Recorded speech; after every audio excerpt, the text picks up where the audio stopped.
네, 안녕하십니까 가족 여러분. 6월 29일 찐시황 방송. 저는 오늘 방송 여러분과 함께하게 될 유한타증권 장시영 차장입니다. 그리고 뭐 항상 이 시간을 지켜주시는 우리 또 김대중 대표님 같이 나와 계십니다. 인사 부탁드리겠습니다. 안녕하십니까. 일주일 동안 평안하셨는지요? 2주 그런 것 같아요. 그죠? 지난주에 제가 같이 방송을 안 하고 대중 대표님 혼자 방송을 하셨던 것 같으니까. 네. 그 장시영 차장 제가 가끔 방송을 하면서 보면 굉장히 멋쟁이세요. 제가요? 와이셔츠 맞춘 거죠? 아, 네. 여기 주머니가 없는 거 보니까. 네, 맞습니다. 저는 이게 목이 안 맞아가지고 아. 그 예전에 운동을 되게 과하게 했었을 때, 그래서 몸이 좋구나. 아니 지금은 이제 다 없어졌고 운동을 좀 과하게 했었을 때 네. 그때는 이게 이 시중에 파는 거는 안 맞더라고요. 네, 안 맞았었어서 그래서 그때부터 좀 맞춰서 입게 됐죠. 네. 물어본 김에 하나 더 물어볼게요. 네. 지금 시장, 그러니까 현장에서 분위기는 네. 주식을 파는 분위기인가요? 아니면 사는 분위기인가요? 관망이란 거 빼고. 관망은 없고요. 네. 이게 양쪽으로 좀 갈려 있습니다. 아예 현금을 들고 안 하시는 분들도 있으시고, 네네. 기존의 이 종목들 보고 있는 것들 중에 네. 좀 빠지는 것들 위주로 또 올라가는 것들 위주로 네. 철저하게 단기 매매만 하시는 거죠. 그러니까 이게 아무래도 시장을 이 완벽하게 주도하는 섹터는 아직은 안 나왔다라고 보는 거고, 다만 기대하는 건 있어요. 결국은 우리나라 시장도 삼성전자, 하이닉스가 아직은 좀 살아 있잖아요. 네. 그러니까 반도체가 살아 있다라는 가정하에 네. 하반기에 더 좋아진다라고 하면 그걸 필두로 시장이 다시 기지개를 필 수 있을 것 같은데, 최근에 이제 2차 전지가 조금 안 좋아지고 그렇죠. 수급적으로 흔들리고 있잖아요. 그러면서 폭탄들이 있어요. CJ 폭탄. 터졌죠. CJ 그룹 주들 완전히 다 그렇죠. 폭락했죠. 네네. 오늘 또 롯데그룹 주들이 완전히 다 폭탄을 맞았어요. 그리고 건설주들 오늘 또 폭탄 맞았죠. 이게 시장이 좀 지뢰밭이다 보니까 네. 이게 뭐 시장이 뭔가 좀 흔들리거나 변고가 있을 만한 상황에서 나오는 힌트들이잖아요. 전조 현상들이거든요. 그렇죠. 왜냐하면 사실 CJ그룹주나 롯데그룹주들이 뭐 물론 예전보다는 돈을 못 벌기는 하지만 이렇게까지 주가가 폭락할 수 있을 만한 상황인가라는 이 의구심이 드는 거거든요. 시장에 뭔가 좀 기스가 좀 난 거 아니냐, 수급적으로. 그리고 당분간 반도체가 좀 살아 있어서 그 이유를 가지고 소부장들이 좀 좋아지니까, 네. 그리고 또 2차 전지 때문에 눌려 있던 소부장들이었으니 네. HBM 이슈로 마지막으로 좀 확 끌어올리는 게 아니냐, 그런 생각대로 좀 하고 있는 것 같아요. 자, 바꾸어서 한번 물어볼게요. 부서 회식 언제 했습니까? 회식은 지난달. 네. 장 안 좋은 거네요. 왜요? 보통적으로 장이 좋고 영업 잘 되고 시장 분위기 좋으면 회식을 자주 하거든요. 이게 그거는 지금 트렌드가 바뀌었어요. 그렇습니까? 코로나 이후로 네. 최근에 회식 같은 경우는 네. 3, 4호 모여서들 하고, 네네. 대부분 요즘 이제 저희 회사 특징인지 지의 특징인지 모르겠는데 회식을 좀 빨리 시작해서 빨리 마치는 편이거든요. 그래서 그 관점은 저는 아는데 무슨 말씀하시는 건 아는데, 네네. 요즘 트렌드가 바뀌어서 그걸로 조금은 파악하기는 어려워요.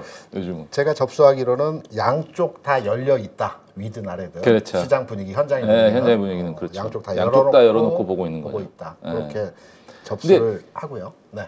할만하니까. 왜냐면 아직 살아 있잖아요. 사실 그렇죠.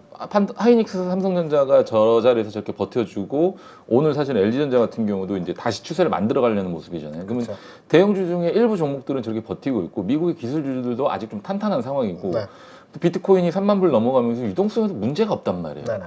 근데 그런 것만 보면은 상당히 시장이 좋아요. 그리고 그동안에 좀 안 좋았던 소부장들이 실적에 대한 기대감들이 확 살아나면서 그러니까 쏠림 현상이 조금 있기는 한데, 문제는 앞서 이제 말씀드렸던 그 이상한 폭탄들, 네. 지뢰밭들이 네. 눈에 보이기 시작을 하니까, 그게 이제 CFD 관련된 어떤 이슈들 이후로 지금 나타나는 현상들이거든요. 갑작스러운 그런 대량 매도가 나오면서 주가가 갑자기 꼬라박는 현상들이. 근데 그런 것들이 뭔가 계속 걸리는 거죠. 이게 우리가 과연 끌고 갈 수 있는지. 제 경험에 비추어 보게 되면 시장이 전환점을 만들기 전 단계. 네. 그러니까 시장이 상승하기 전 단계 과도기적 상황이 있거든요. 이때 시장 흐름들이 어떠하냐면, 과거에는 그 롱, 숏, 펀드 중심으로 해서 갑자기 하락하는 종목들이 그렇죠. 있었어요. 예. 아무 이유 없습니다. 맞아요. 예. 잘 가다가 4%, 5%, 6% 특정 종목이 하락을 하고 합니다. 내용을 보게 되면 롱숏 펀드에 대한 포트폴리오 변경 때문에 그렇거든요. 그런 지뢰밭 같은 종목들이 하락하는 장세가 나타나고 약간의 텀을 두고 나서 시장은 전환하는 모습들이 많이 나타났거든요. 그래서 이게 좀 긍정적으로 생각하시는 분들 얘기도 네. 뭐냐면 이제 대표님 말씀처럼 네. 어차피 이제 7월 다음 주면은 삼성전자가 이제 2분기 실적 그렇죠. 발표를 한단 말이에요. 네. 실적 발표를 하고 실적 시즌으로 들어가니까 네. 그 전에 걸러낼 건 좀 걸러내고 옥석가리를 한 다음에 네. 어쨌든 제한된 유동성이잖아요. 이제 코로나 때처럼 완연하게 다 풀려진 이 유동성 상태가 아니고 그때 지금 금리 인상 기간에 채 흡수되지 못한 유동성을 가지고 시장을 계속 지탱을 하고 끌고 가려면 제한된 유동성이면 쏠림 현상은 시장에서 나타나는 어쩔 수 없는 현상이고 그렇죠. 만약에 2분기 이후로 하반기에 반도체 섹터가 정말 주도를 해버린다고 하면 네. 삼성전자 하이닉스 가지고 계신 분들 또는 이제 반도체 위주로 포트폴리오 가지신 분들이 이전에 2차 전지가 한번 2차 상승하고 3차 상승하고 쫙 올라왔던 것처럼 그렇게 시장을 좀 주도할 수도 있다라고 생각을 하시는 분도 있고 하지만 지수 상단이 3,000포인트를 넘어가기에는 역부족이다라는 걸 좀 동의하는 것 같아요. 네. 하반기에도. 지금 장에 핵심적인 키워드를 하나 딱 짚으라면 어떤 거를 지금 장에서 키워드를 가져가시겠습니까? 지금 장이요. 네네. 그러니까 전 앞으로의 장을 얘기를 하는데 네. 이게 지금까지는 사실은 우리가 이 시장에 대한 어떤 예측이나 이런 게 어렵잖아요. 네네. 그렇죠? 대표님도 위로 아래든 다 열어놓는다라고 하셨으니 앞으로의 시장을 저는 온리 실적밖에 없다고 생각해요. 실적. 지금은 2차 전지가 좋았던 이유도 결국은 미래의 실적을 현재로 땡겨와서 그렇죠. 밸류에이션을 많이 준 거고 네. 그리고 그 미래의 실적을 가늠할 수 있게 하는 현재 실적도 월등히 좋아지고 있단 말이에요. 그렇죠. 수주 잔고도 좋았고 실제로 분기 실적 하는 것마다 퀀텀 점프를 했으니까. 네네. 근데 그런 업종이 또 나올 수가 있다면 그리고 지금 사실 기대하는 게 그게 이제 소부장 반도체 쪽이고 기저 효과도 굉장히 세잖아요 그쪽이. 그렇다고 하면 그런 실적이 밑바탕이 되는 그리고 요즘 보면 네이버 카카오는 완전히 죽여버리고 그렇죠. 실적이 확연하게 보여지는 방산주들은 외국인들이 완벽하게 기관들이랑 러브콜을 보내고 수급을 장악을 해버렸단 말이에요. 그러니까 그런 상황이 된다고 하면 시장은 저도 뭐 긍정적인 뷰로 볼 수 있겠다는 걸 좀 생각을 하고 있어요. 하지만 이제 잘못 걸리면은 죽는 거죠. 네. 저는 지금 장의 성격을 한 단어로 표현하라고 한다면 저는 환율이라고 환율 생각을 합니다. 그래서 지금 장의 핵심적인 요인, 중요한 대목이 환율이라고 하는데 왜 이 환율이 중요하고 환율의 변수에 의해서 앞으로 시장을 어떻게 해석하는지에 대해서 제가 한번 썰을 한번 풀어볼 테니까요. 네. 한번 들어보시고 예. 타당한지 네. 관련한 내용 한번 다시 피드백을 네. 주시기 네. 바랍니다. 최근에 나온 뉴스들 많이 우리가 이제 접하는 내용 중에서 가장 많이 나오는 내용들이 최근에 환율입니다. 어제 그제 오늘 나왔던 기사들을 대략적으로 보게 되면 뭐 이런 내용들 있죠. 글로벌 외환 시장 대혼돈, 뭐 엔화 위안화 급락, 유로 파운드 급등. 각국이 지금 환율 전쟁을 벌이고 있는 상황이거든요. 그럼 환율 전쟁을 벌이고 있는 이유는 무엇인지를 판단해서 그 이유를 파악해서 앞으로 국내 시장과 전망 그리고 종목에 대한 환경도 우리가 해석을 할 수 있습니다. 중국도 어제죠? 어제 그 위안화 평가 절하에 나섰고요. 일본 같은 경우에도 최근 환율 상황에 대한 심각한 대응을 하고 있는 상황입니다. 여기에 대한 이유는 딱 요거입니다. 달러와 미국 10년 채권 수익률입니다. 우리가 기억을 한 달 전으로만 되돌리게 되면 6월 초에 무슨 일이 있었냐면 시장에서 가장 뜨거웠던 핫 이슈가 그 미국의 부채 한도 협상이었습니다. 불과 한 달 전입니다. 5월 말에 타결됐죠. 이때 타결된 이후에 이제 조건이 뭐였냐면 내년도 미국 대선이 있습니다. 11월에 대선이 있고요. 내년 하반기 그러니까 12월까지 대선 이후까지 이 부채 한도는 유예하겠다. 그때 결정하자. 그리고 그 시기 전 단계에서 4조 달러, 그러니까 우리 돈으로 한 4경 정도, 3조 달러, 우리 돈으로 한 4경 정도 됩니다. 엄청나죠? 4경 정도 되는 돈에 대해서는 추가로 정부의 지출을 위해서 그 한도를 일시적으로 유예해주겠다. 그리고 유예해준 한도는 내년 말에 가서 논의해보자. 이게 지난 5월 말 6월 초에 미국에서 합의된 부채 한도의 내용이었습니다. 그러면 미국에서는 부채 한도를 유예받았고 앞으로 미국 행정부와 미국 경제를 끌고 가기 위해서 예산을 편성하고 실행하기 위해서는 돈을 찍어내야 되죠. 돈을 찍어내야 됩니다. 무려 내년까지 4경의 돈을 찍어내야 됩니다.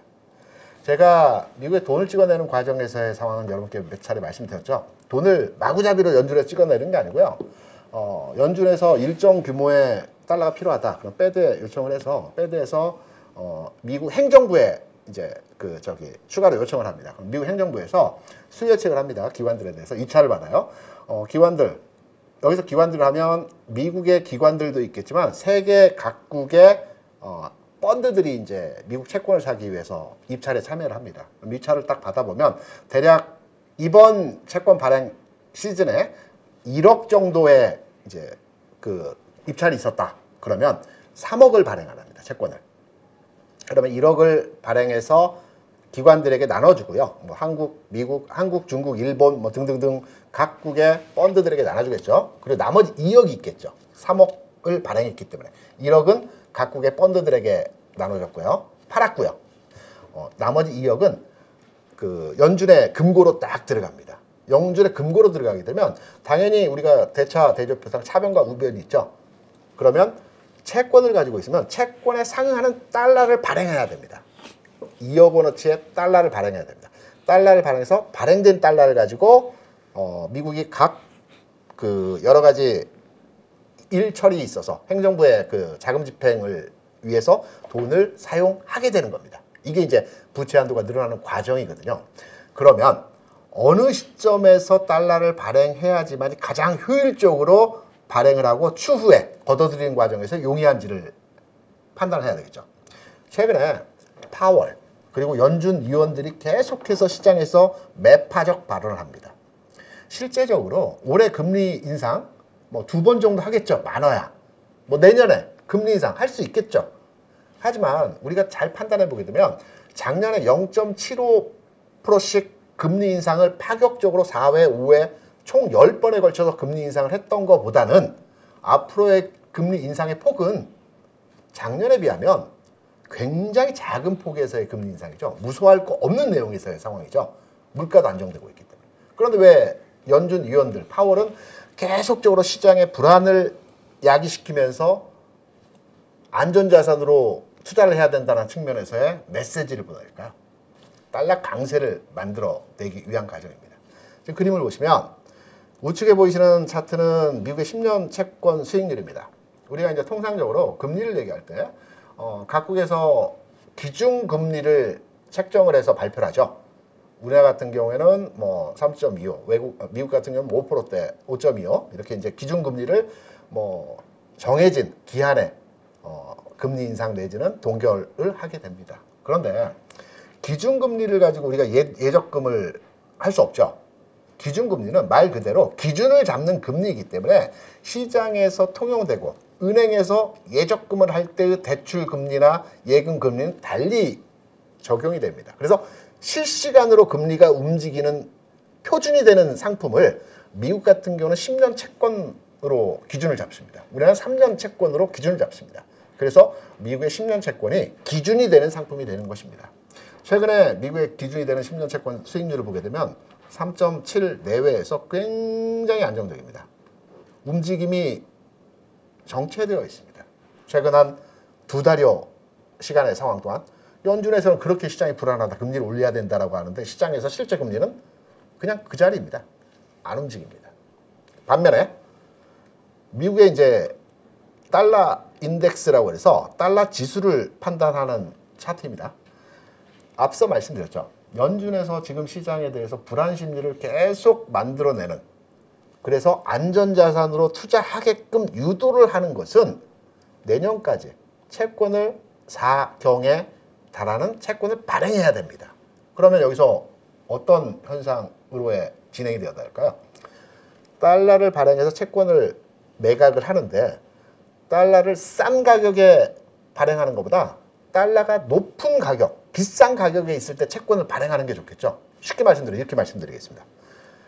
미국의 달러가 강세로 전환돼서 우리나라 환율이 2,000원까지 갔습니다. 미국의 채권을 발행합니다. 불안하기 때문에, 또 안전하기 때문에 달러 표시 채권들을 기관들은 삽니다. 국내 기관들, 연기금에서 사죠. 2,000원에 달러 채권, 표시 채권을 2,000원에 샀습니다. 그리고 나서 미국에서 그동안 발행하고자 하는 금액을 다 발행을 했어요. 4경 정도 되는 금액을 시간을 두고 다 발행을 했습니다. 충분히 시장에 유통시켰어요. 그리고 나서 회수를 해야 되겠죠. 왜냐하면 일정 기간이 지나게 되면 가지고 있던 채권에 대해서 뭐 금리에 대한 표면 이율도 주겠지만 나중에 표면 이율을 주고 이 원금에 대해 상환을 해줘야 되겠죠. 그러면 최초에 2,000원에 발행했던 달러 표시 채권에 대해서 1,000원으로 회수할 수 있는 겁니다. 환율이 내려가게 되면. 그래서 지금은 달러 강세를 계속 유도하는 겁니다. 그래야지만이 추후에 금리는 중요하지 않습니다. 왜? 환율의 차가 지금 1,300원이죠. 우리가 평균 안정되었을 때 환율이 1,000원에서 1,100원, 높아야 1,200원입니다. 지금 1,300원 수준도 상당히 높은 수준에서 환율이거든요. 그러면 지금 채권을 발행해서 뭐 다음 달 그리고 연말 이렇게 상환되지 않죠. 10년짜리 하더라도 통상 몇 개월, 1년, 2년 시점을 두고 상환하게 됩니다. 그러면 그 시점이 도래하는 과정에서 환율은 안정화되겠죠. 왜? 경기가 안 좋다 하지만 최악의 상황은 지났습니다. 연착륙을 얘기하죠. 스무딩. 그래서 환율의 상황은 시간이 지나면 안정화된다라는 것이 모든 전문가들의 공통된 의견입니다. 그래서 미국은 계속 시장에 불안하게 지금 분위기를 몰아가고 있습니다. 그런데 최근에 각국의 반응들이 예전 같으면 미국의 내용을 따라갔는데 최근에 각국의 내용들이 전혀 다르죠. 영국, 우리는 미국과 달라. 우리는 금리 인상하면서 우리 유로가 강세로 막 전환해버릴 거야. 미국과 다르게. 유럽이 금리 인상을 하는 건 경기가 좋습니다. 유럽의 경기는 일반적으로 마이너스 경제 성장률이고요. 금리도 마이너스 금리였습니다. 이전에 마이너스 금리에 마이너스 성장률이었습니다. 최근에 나온 데이터에 의하면 유럽이나 영국의 경제 성장률이 뭐 보합 또는 소폭 마이너스라고 하는데 굉장히 좋은 경기 수준에서의 상황입니다. 지금의 수준이. 그래서 유럽의 경기는 지금 굉장히 좋기 때문에 금리 인상을 하는 이유는 과열된 경기를 식히기 위해서 유럽은 금리 인상을 하는 것입니다. 그리고 앞서 보여드렸던 내용에서 중국 그리고 일본 이러한 나라들이 각각의 통화정책에 대해서 굉장히 긴박하게 움직이고 있습니다. 중국도 위안화 평가 절하해버리죠. 미국의 방향과는 전혀 다르게. 일본도 환율 정책에서 과감한 정책을 펴갑니다. 그럼 우리 상황을 한번 들여다봐야 되겠죠. 우리 상황에서 보면 어제 오늘 몇 가지 우리가 눈여겨볼 만한 포인트에서의 내용들이 있었습니다. 일본하고 통화 스와프를 체결했죠. 일본하고 통화 스와프는 지난 2000년 초반에 체결해서 2015년 정도에 종결됐습니다. 그리고 지난 한 7, 8년 동안 일본과 통화 스와프가 체결되지 않은 상태에서 진행이 됐거든요. 통화 스와프를 따는 게 아니라 우리가 돈이 필요할 때 그 시점에서의 환율로에 그대로 가져와서 쓸 수 있다는 거죠. 우리가 IMF 들어갈 때 유용 가상 달러가 없어서 우리가 일시 위동성 위기로의 IMF에 들어가게 됐습니다. 그래서 이러한 달러의 원활한 유통을 위해서 통화 스와프를 체결했습니다. 저는 긍정적으로 보고 있습니다. 물론 금액은 크지 않습니다. 20억 불, 100억 불 요 사이니까 금액으로는 크지 않지만 심리적인 안정이거든요. 여기 하나 더. 시장의 전환점을 말씀드린 겁니다. 일본과 통화 스와프를 체결했다라는 뉴스도 우리가 눈여겨볼 내용에서의 흐름이고요. 다음 달 1일, 그러니까 매월 1일에 수출 동향을 발표합니다. 그리고 추정치의 무역수지도 발표를 하게 됩니다. 그리고 15일에 확정치의 무역수지를 발표를 하는데요. 최근에 무역수지 현상을 보게 되면 1월에 120억 불 마이너스, 2월에 50억 불, 3월에 40억 불, 4월에 26억 불, 5월에 21억 불, 6월에 어제 산자부에서 발표한 내용으로 판단하게 되면 흑자로 돌아설 가능성이 굉장히 높다라고 합니다. 산업통상자원부 장관이 어제 요 브리핑을 했습니다. 그렇다면 최근까지의 국내 주식시장이 다른 나라에서의 주식시장 대비해서 움직이지 못하고 그리고 미국 시장, 뭐 다른 일본 시장, 유럽 시장 굉장히 그 시장의 내용들이 그 한 단계 레벨업 되어서 시장의 상황이 좋은 반면에 우리 시장은 정체됐죠. 이 가장 중요한 핵심 내용은 환율의 비정상적인 움직임이었고요. 이 비정상적인 움직임은 연속된 무역수지 적자에 있어서 환율이 계속적으로 불안한 상황에서 올라가고 있는 흐름에서의 모습이 전개됐던 이유였습니다. 이 현상이 7월 1일에 무역수지가 흑자가 돌아서게 되면요. 당장에 해소되지 않겠지만 심리적으로 안정되죠. 심리적으로. 그리고 이후에 여러 가지 실적 부분에서의 환경들이 개선이 되고 나아지는 흐름에서의 모습이 나타나게 되면 시장은 돌아나갑니다. 이때부터. 주식시장은 항상 결과치에 대한 반응을 하는 것이 아니고요. 기대치에 의한 반응을 먼저 합니다. 시장이 9월, 10월, 11월에 좋아질 것 같다. 경제가 좋아질 것 같다. 경기가 살아날 것 같다. 그러면 5월, 6월, 7월부터 먼저 움직입니다. 주식시장의 일반적인 속성입니다. 지금 잠깐 보시면 이 지금 상단에 있는 종합지수와 하단에 있는 이제 원달러를 리버스 차트로 역으로 돌려놓은 겁니다. 그 원상태의 차트는 지금과는 반대죠. 우리가 원달러를 이제 판단할 때 우리 기준으로 이제 달러를 판단한 거죠. 1달러에 1,300원. 이건 잘못된 표현이고요. 원래는 1,000원당 0.7달러. 이게 국제적인 통용되는 이제 달러의 환전 방식입니다. 근데 우리는 워낙 편하니까 1달러에 얼마. 이게 고착화되어 있어서 이제 해외에 쓰는 방식이 아니고 우리 방식만의 원달러 기준을 판단하는데 원래는 1,000원당 0.7, 0.68, 0.71 달러 이렇게 얘기하는 게 기본적인 달러의 그 표기 방식입니다. 그래서 제가 역차트로 흐름을 만들어서 보여드린 겁니다. 달러의 동향과 주가지수의 움직임이 거의 유사합니다. 최근의 흐름과 연동합니다. 그래서 환율의 개선이 나와야지만 주시장의 개선이 나오는 겁니다. 오늘 종가상으로 보게 되면 좀 더 밀리고 환율도 좀 더 하락했습니다. 이건 장중에 제가 이제 한 11시, 12시 이 시점에서 상황이기 때문에 오늘 종가를 표현한 가격의 상황은 아니고요. 이 흐름이 전환되기 위해서는 환율이 전환되기 위해서는 앞서 말씀드렸던 7월 초에 무역수지가 흑자로 돌아설 거고요. 그리고 통화스와프도 체결했고 이런 심리적 안정 상태에서의 흐름들이 어느 정도 진정화되는 상황에서의 주식시장이 돌아나갈 수 있는 상황이 만들어질 것이다. 그래서 지금 장에서 가장 중요한 키워드라고 한다면 저는 환율을 판단해서 말씀드리고요.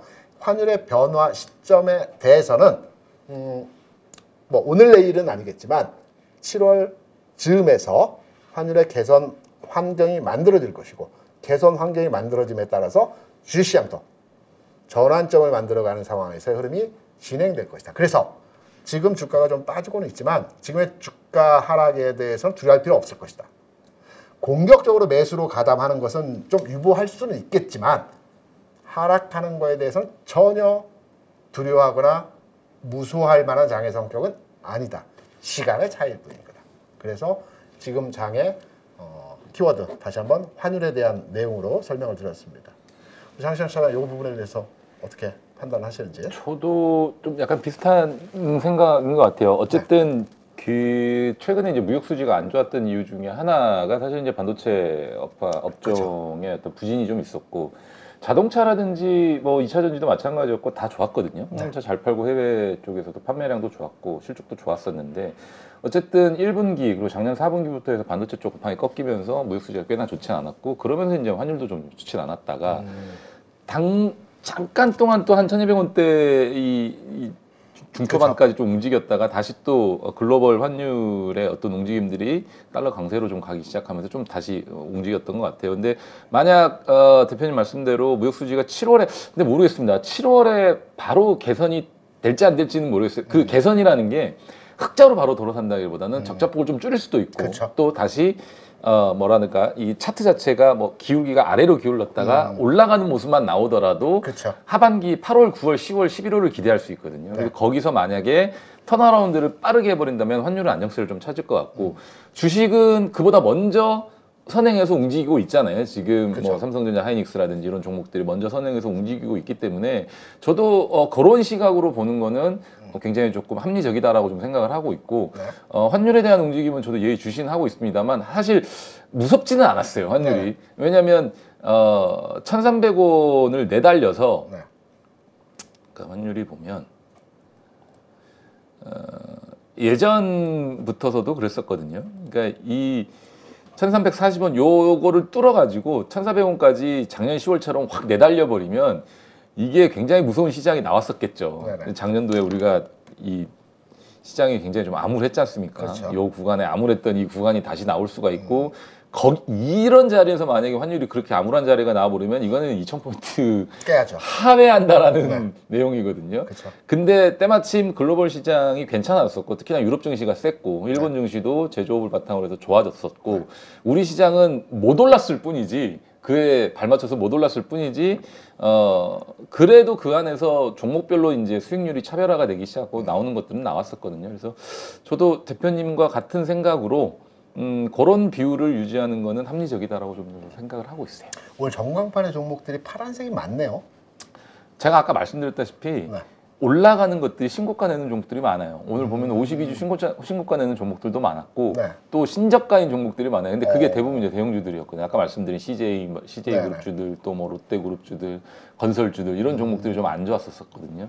그러니까 지수 자체는 항상 이 개별 종목 장세가 시작이 되다 보면 지수 자체는 항상 좋진 않아요. 근데 그렇죠. 이 개별 종목 장세가 실적 장세로 확연하게 바뀌면서 네. 시장이 조금 모멘텀이 생겨야 되는데 아직 그런 모멘텀이 못 찾는 건데 그런 모멘텀이 앞서 대표님 말씀해 주신 것처럼 뭐 무역수지 흑자, 네. 또 무역수지 개선 그리고 환율의 어떤 움직임이 좋아지는 상황 네. 이런 것들이 발생을 하면 이제는 개별 종목 장세가 아니고 완연하게 실적 장세로 들어서다 보면 이제 시장이 조금 불안 장세가 올 수도 있다라는 생각도 좀 해봅니다. 저는 최근에 2차 전지 얘기를 조금 해보고 싶어요. 네네, 저도 2차 전지 궁금합니다. 좀 궁금한데 네. 안 좋다라는 건 아니고 네. 리포트 내용인 것 같기도 하고 또 최근에 이제 나온 뉴스들이 2차 전지에 조금 왜 빠지는지는 알아야 되잖아요. 그렇죠. 왜 빠지는지는 알아야 되고 물론 그렇다고 해서 2차 전지 관련 종목들이 뭐 이 박스 하단 부분을 확 깨버리고 내려간다라는 얘기도 아니고요. 네.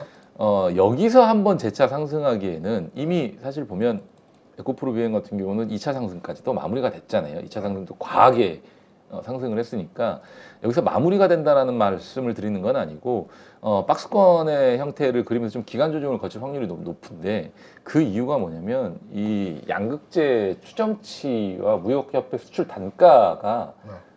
좀 많이 하락을 하고 있거든요.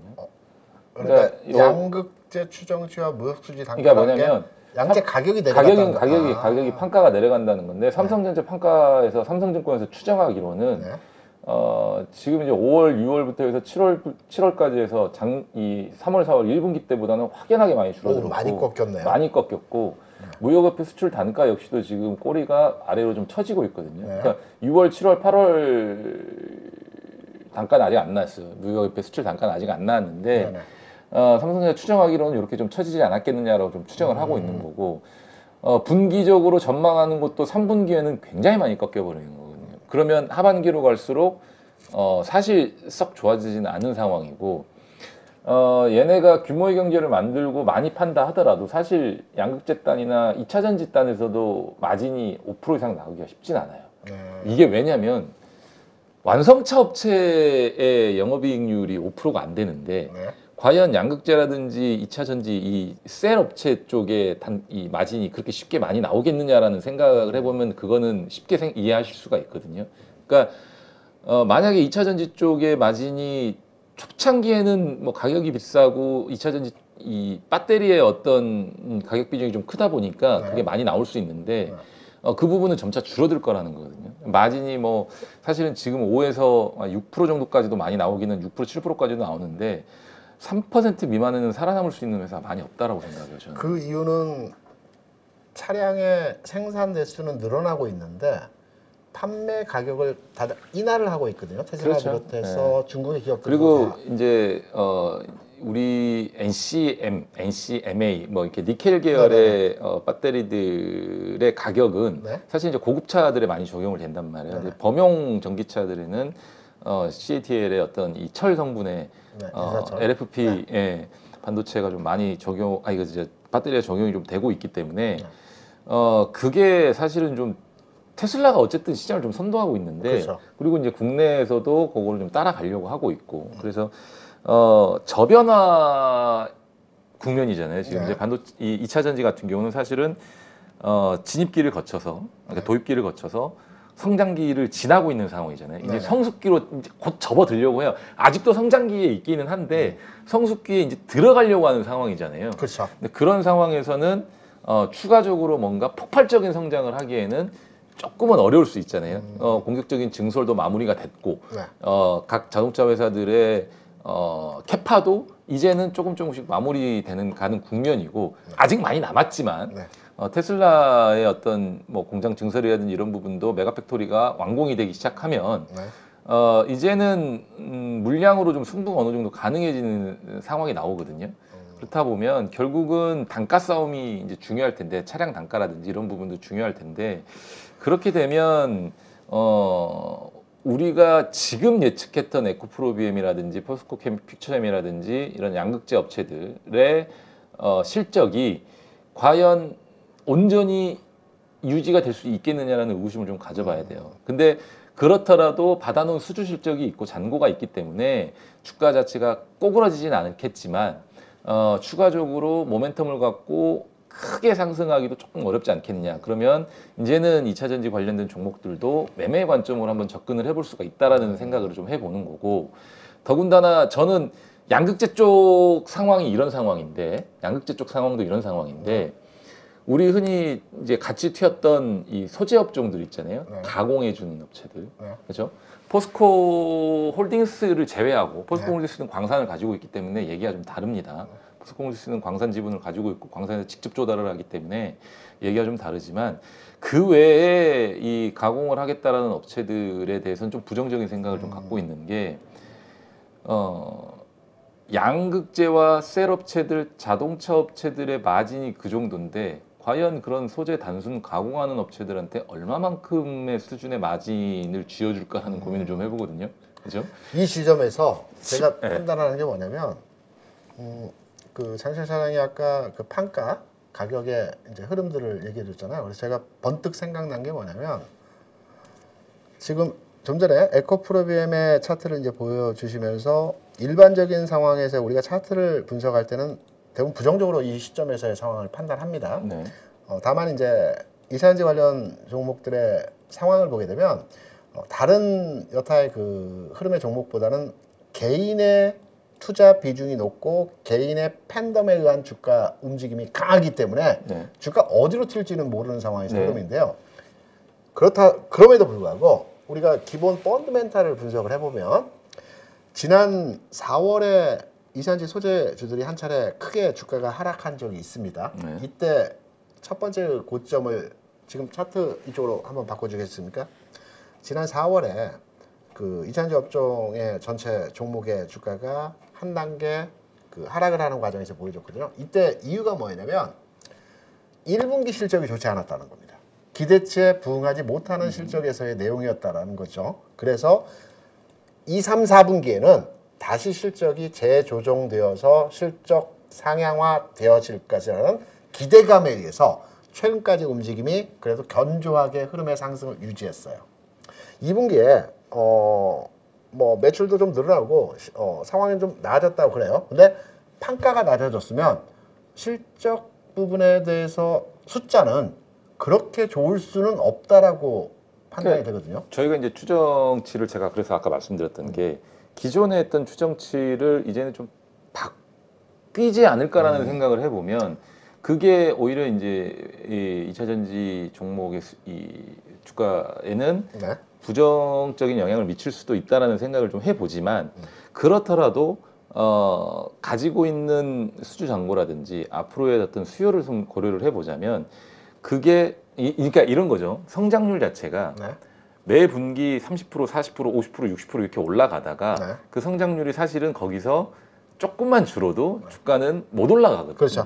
근데 그러더라도 얘네의 실적의 이제 확인된, 그러니까 우리가 예측할 수 있는, 수주장고로 예측할 수 있는 이미 확정된 실적이 있기 때문에 그 이하로 빠지지는 않아서 결국은 여기서는 사실은 박스권을 그릴 확률이 좀 높다라는 생각을 좀 해보는 거고, 그리고 또 이 팬덤 현상이라든지 이런 부분들까지도 고려를 좀 해보자면 급락하는 상황까지는 가지는 않을 것이다. 왜냐하면 받쳐주는 수급들도 분명히 생길 거라는 거거든요. 빠지면 사야지라고 생각하는 수급들도 당분간은 많을 테니까 2분기 실적 발표 때 만약에 박스 하단 부분에서 주가가 헤매고 있다면 그럼 매수 기회로 한번 생각을 해서 다시 박스 상단을 노려보는, 그러니까 왜냐하면 분명히 그렇거든요. 2분기는 일시적으로 뭐 일회성 요인이나 어떤 이런 리포트들이 분명히 나올 거라고 좀 생각을 해요. 1분기 때 그랬던 것처럼. 그리고 중간중간에 분명히 수주 소식도 분명히 한 번 더 있을 겁니다. 이 뭐 포스코 피처엠이라든지 에코프로비움이 대형 수주라든지 이런 체결 뉴스가 있으면서 주가를 다시 한번 좀 올라갈 수 있는 기회가 생기니까 오히려 보유하고 계신 분들 같은 경우는 다시 한번 박스 상단 노렸었을 때 좀 매도 기회를 좀 생각을 해보셔야 될 것 같고, 없으신 분들은 빠졌었을 때 매수 기회를 좀 노려보셔도 좀 되지 않을까라는 좀 생각을 해보는 거죠. 그러니까 이거를 이제는 맹신할 필요가 없다는 거예요. 예전에 그 2차전지 관련해 가지고 엄마 아들 밈이 있었잖아요. 뭔가요?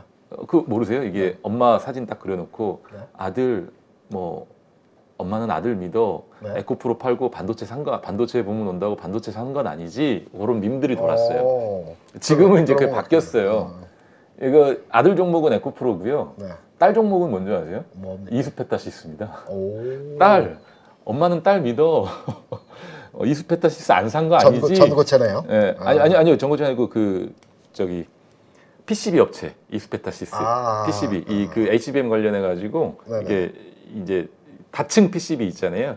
여러 개 붙여가지고 스태킹해서 쓰는 그래서 다층 오늘 PCB. 대덕전자가 좋았나요? 그렇죠. 그런 쪽 관련된 이제 종목들이 PCB 관련된 종목들이 이제 수요가 2017년도에 갑자기 또 바로 반도체로 넘어가서 그렇긴 한데 2017년도 이후로 이 완전히 다 죽었잖아요. 업계가 치킨 게임이 확연하게 진행이 돼가지고 중국 업체 같은 경우는 수백 개가 문을 닫았고 국내도 살아남은 회사들이 몇 개 없어요. 남아있는 회사들이 몇 개 없고 실제로 몇몇 회사들 같은 경우는 이제 반도체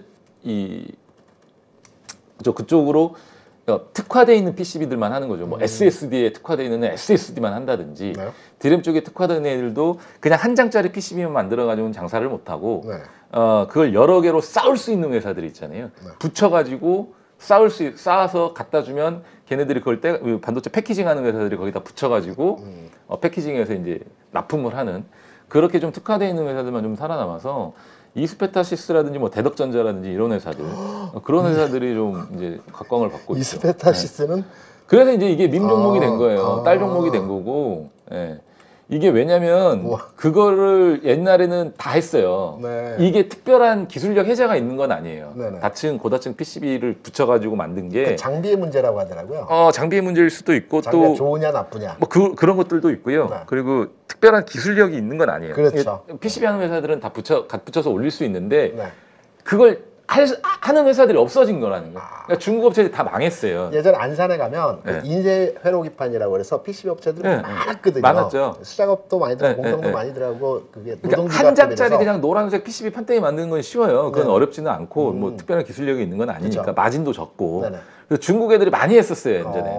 근데 이제 중국도 사실은 뭐 코로나 뭐 이런 걸로 해서 반도체 공장 안 돌아가고 하니까 다 망했고 국내 업체들도 마진이 안 좋으니까 막 이렇게 다 하다가 사실 이제 그냥 뭐 이거 10장 팔아봐야 뭐 내가 10,000원 주고 10장 만들어 가지고 남는 게 10원 20원 남아버리면 그 누가 하겠냐라는 거죠. 안 하려고 했던 거거든요. 자동차 반도체하고 똑같네요. 환경이. 예전에 이제 자동차 부품사들 뭐 현대차가 옛날 현대차가 쪼아가지고 이렇게 뭐 영업이 이게 저거 하고 했던 한 그런 1년 전에 시절처럼. 자동차 반도체가 품귀 현상으로 한번 그런 것처럼 그런 것처럼 자동차 차량용 반도체 품귀 현상처럼 안 하려고 하잖아요. 이게 8인치, 이 10인치 이 바운드리 쪽에서 차량용 반도체 안 하려고 기술력은 하다 보니까. 약한데 돈이 안 되니까 안 하려고 했는데 그게 이제 갑자기 전기차 때문에 수요가 확 늘어나니까 마찬가지거든요. 지금 HBM 때문에 갑자기 수요가 확 늘어나니까 이제는 돈이 되는 거고 그냥 꾸준하게 그냥 계속 우리는 장사를 해왔던 회사인데 네.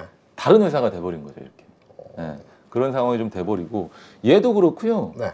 그 이제 얘도 마찬가지거든요. 얘는 조금 좀 덜하기는 한데 이 회사도 이제 PCB, SSD라든지 아니면은 이 DDR5 쪽에 들어가는 PCB 하는 회사인데 고다 닫힌 PCB는 아니고 얘도 이제 PCB 쪽으로 계속 하고 있었던 회사인데 다른 회사들이 망해서 없어지다 보니까 얘가 이제 수혜를 받아버리는. 이거는 관심권에 더 되겠네요. 네, 마찬가지로. 네. 그래서 여러 개가 팔리는 건 아니지만 사실 SSD들도 네. 이제는 8단을 쌌네, 10단을 쌌네, 8단을 쌌네, 10단을 쌌네 그러고 있거든요. 이게 원래는 128이었는데 그게 258로 바뀌고 그거를 8개를 쌌네, 10개를 쌌네 지금 이러고 있어요. 그래서 SSD 쪽에 지금 TLB도 특화가 돼 있는데 그래서 이제 곧 TLB 같은 경우도 향후에는 조금은 더 나아질 수 있는 상황이 발생할 수 있어서 실적도 좋아지고 보시면 있습니다. 실적도 좋아지고 네네. 있고요. 네, 그렇게 좀 생각을 하시면 될 좋아지고 것 같아요. 있고 주가도 이 정도 수준이면 더 갈 수 있는 여지에서의 상황이라고 판단되고 있고 상장이 2020년에 상장됐나 보네요. 네네네. 상장 상장하고 나서 주가가 상당 기간 동안 스트레스 받으면서 움직이지 못한 한 2년의 기간. 네, 맞습니다. 그 그게 기간도- 왜냐면 이제 이 PCB 업황이 이미 2017년부터 꼬꾸라지기 시작을 했었으니까. 그렇죠. 상장 이후에 이제 스트레스 기간도 어느 정도 지나갔고. 그리고 DDR5가 나온다 하면서 안 나와가지고 계속 옆으로만 긴 거거든요. 제가 이거 이스페타시스도 방송에서 한번 말씀을 드렸었는데 이건 저도 못 먹었어요 사실은요. 왜냐면 반도체 보문 온다 해서 제가 이때 매매했었거든요. 못 먹었죠. 네. 뭐 주가 올라가지도 않고 간다 말하고 했을 때는 안 가더니 결국은 이 반도체 쪽 가면서 이렇게 급등을 해버렸고 또 하나는 요거거든요. 이게 제가 좋다고 떠들고 다닐 때는 안 가더니 얘도 마찬가지로 좋다고 얘기할 때는 그렇게 안 움직이고 사람 고살프게 하더니 결국은 얘도 여기서 이제 이렇게 급등해버리고 움직여버리는 거거든요. 오로스 테크놀로지는 업종이 어떻게 됩니까? 얘도 반도체 쪽입니다. 그래서 웨이퍼 장비 쪽이 지금 만드는 회사인데 얘도 이제 HBM 관련해가지고 좀 이슈가 되면서 주가가 좀 급등을 해버렸고 판단하기보다는 아직도 가시권에 있다라고 가시권에 있을 수 있죠. 근데 이제 저는 이제 이 주식을 사실 요 가격대쯤에 봤으니까 이걸 장기적으로 못 갖고 있었던 거고 본전 생각? 반도체 보면 온다라는 게 이제 3월달 4월달이었는데 주가가 사놓고 나니 이 자리에서 이렇게 급락을 해버리고 불안하게 하니까 아닌가? 라는 생각을 했는데 이게 이렇게 좀 올라버렸고 뭐 지금부터 보셔도 상관없어요. 지금 거래량도 살아있고 이 회사는 하니까. 지금 보니까 실적 턴어라운드 기반으로 해서 주가가 올라가야 되고 지난 분기에 이제 적자가 났었는데 이번 분기 실적 보고 들어가도 될 것 같아요. 그렇죠. 실적 나오는 그렇죠. 거 그것도 그렇고 확인하고 들어가도 될 것 같습니다. 또 하나는 이제 미코라는 회사인데 네. 이거는 워낙에 유명해서 지금 주가 환기 종목으로 좀 들어가 있거든요. 네. 환기 종목으로 들어가 있어요. 환기 종목으로 들어가 있고 오늘 주가가 좀 이렇게 급등을 했는데 이 회사 같은 경우는 세라믹 히터 블록이라는 제품을 만듭니다. 이게 뭐냐면 뭡니까? 원래는 그 세라믹 히터라는 장비는 일본 회사가 95% 글로벌 독점이었습니다.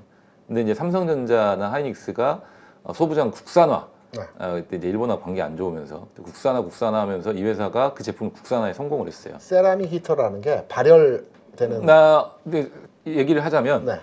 전공정이 일단 쓰이는 장비예요. 나중에 계속 이어서 말씀드리겠지만 전공정 증착 공정에 쓰이는 장비인데 증착을 할 때 이제 열을 가해서 붙이잖아요. 네네. 그래서 흔히 얘기하면 오븐 안에다가 네. 웨이퍼를 집어넣고 열을 가하는데 그 열을 가하는 장비를 만드는 회사예요. 근데 이게 봐보세요. 우리 이 냉동 피자 네. 전자레인지에 돌리면 네. 5분 돌리라고 하잖아요. 네. 그죠? 5분 돌리라고 해요. 5분 정도 돌리라고 합니다. 근데 3분만 돌리면 네. 3분만 돌려서 꺼내 보면 가장자리는 다 익어요. 가운데는 아직 얼어 있어요. 그렇죠. 이게 뭐냐면 똑같습니다. 반도체 이 오븐 이 히팅 공정 하는데도 증착할 때 히팅 공정 할 때도 넣으면 반도체가 이렇게 쫙 펼쳐지면서 500도 이상의 고온에서 네. 또 쫙 펼쳐지면서 이게 증착이 쫙 돼야 되거든요. 네네. 근데 이게 불량이 발생하면 가운데는 안 붙었고 균일하게 붙지가 않아요. 그죠? 근데 이 회사가 만든 장비가 뭐냐면 그 히터블록, 세라믹 히터블록이라고 그래서 균일하게 순간적으로 열을 가해서 구부러짐이나 휘어짐 없이 균일하게 증착이 될 수 있도록 만드는 히터를 만드는 거거든요. 최근까지 반도체 후공정 업체들이 좋았거든요. 자, 그래서 말씀을 드립니다. 그래서 미코가 그 장비를 후공정 쪽에도 적용을 해서 개발을 했습니다. 그 후공정 본딩 후공정 패키징하는 본딩에서도 네. 그런 어떤 오븐이라는 게 필요해요. 우리가 뭐 TSB 공정이라든지 또 뭐 TC 본더라든지 리플로우 공정에서도 붙인단 말이에요. 네. 패키징 할 때 반도체를 칩을 붙이고 뭐 전극을 연결해주고 이런 과정들이 있어요. 그 붙일 때 쓰이는 또 히터 블록을 이 회사가 후공정 장비단에서도 개발을 했고 이제 양산에 들어가서 아마 제품을 뭐 삼성전자든 하이닉스든 또는 엔비디아든 뭐 TSMC든 납품을 할 계획인 것 같아요.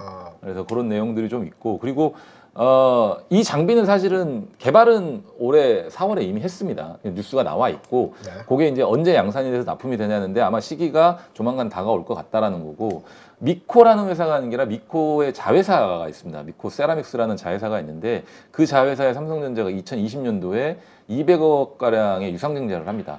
그래서 이제 아까 말씀드린 전공정 장비를 개발을 했고 그러면서 후공정 장비단까지 지금 얘네가 개발을 한 상태이고요.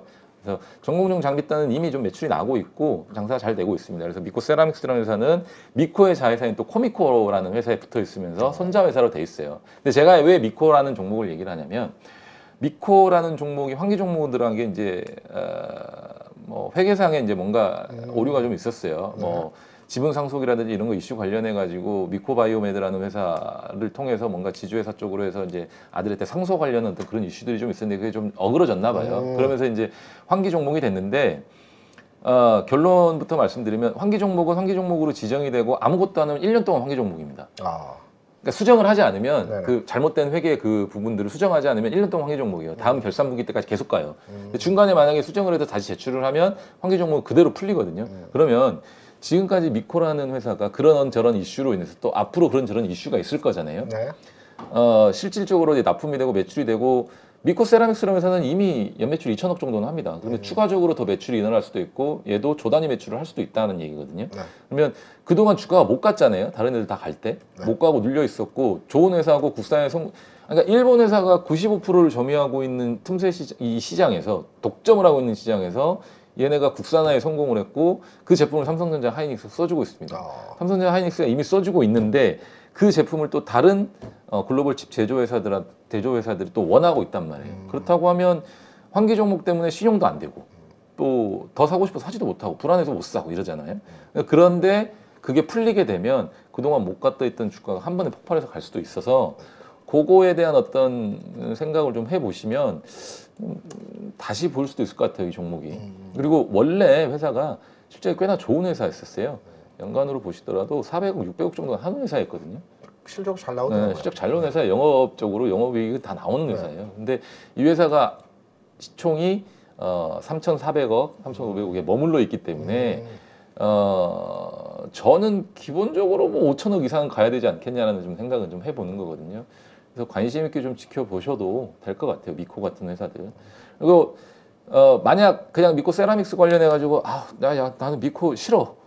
그냥 미코 싫어. 그러면은 미코 세라믹스 지금 자회사로 갖고 있는 회사가 미코의 자회사는 코미코거든요. 코미코. 그냥 코미코 사시면 돼요. 제가 아까 미코가 다 좋은데 가격이나 네. 만 원대 가격이나 변동성이 좀 부담스러워서 좋긴 한데 접근하기는 좀 그렇다. 그럼 코미코 사시면 돼요.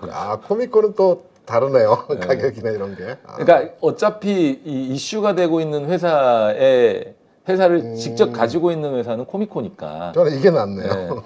코미코는 환기 종목도 아니고 네네. 이 회사 역시도 실적은 500억, 300억씩 나오고 있고 다만 이제 얘는 왜 말씀을 이거는 좀 생각을 하셔야 되는 게 시총이 좀 부담스럽긴 해요. 6,400억이니까 이미.